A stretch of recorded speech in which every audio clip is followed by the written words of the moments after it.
या विधानसभा मतदारसंघाचं विकासात्मक दृष्टिकोन ठेवून आम्ही सगळी मंडळी काम करणारे आहोत।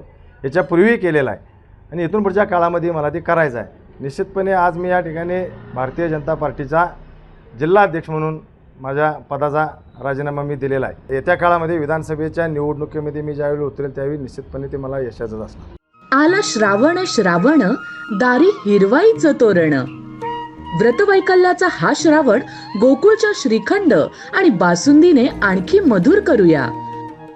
पक्षामध्ये प्रवेश करत असताना मला ह्या ठिकाणी ह्या विधानसभेचं नेतृत्व म्हणूनच त्या ठिकाणी प्रवेश माझा झाला होता, पण गेल्या 5-7 वर्षाच्या काळामध्ये निश्चितपणे त्या पद्धतीचं कुठलंही योगदान मला मिळालेलं नाही।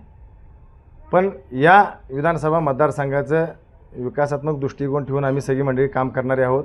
याच्यापूर्वीही केलेलं आहे आणि इथून पुढच्या काळामध्ये मला ते करायचं आहे। निश्चितपणे आज मी या ठिकाणी भारतीय जनता पार्टीचा जिल्हा अध्यक्ष म्हणून माझ्या पदाचा राजीनामा मी दिलेला आहे। येत्या काळामध्ये जो एक चांगला पर्याय माझ्या सर्व गटातील पक्षातील कार्यकर्त्यांच्याबरोबर चर्चा करून लवकरच मी त्या संदर्भातला निर्णय मी घेणार आहे। राधानगरी बुदरगडमध्ये विद्यमान महायुतीचेच आमदार आहेत, तुमची दावेदारी कशी असणार आहे, कसं नियोजन केलं जाणार आहे? निश्चितपणे एक चांगल्या पद्धतीचं वातावरण या ठिकाणी आहे। गेल्या 10 वर्षामध्ये ज्या पद्धतीचं काम विद्यमान आमदारांच्या माध्यमातून झालेलं आहे तिच्या लोकांच्या मध्ये सुद्धा त्याबद्दलची एक तीव्र भावना आहे आणि या सगळ्या प्रक्रियेमध्ये मला निश्चितपणे खात्री आहे की येत्या काळामध्ये विधानसभेच्या निवडणुकीमध्ये मी ज्यावेळी उतरेल त्यावेळी निश्चितपणे ते मला यशाचं असणार। अशाच नवनवीन अपडेट पाहण्यासाठी आमच्या KK न्यूज चॅनेलला सबस्क्राईब करा।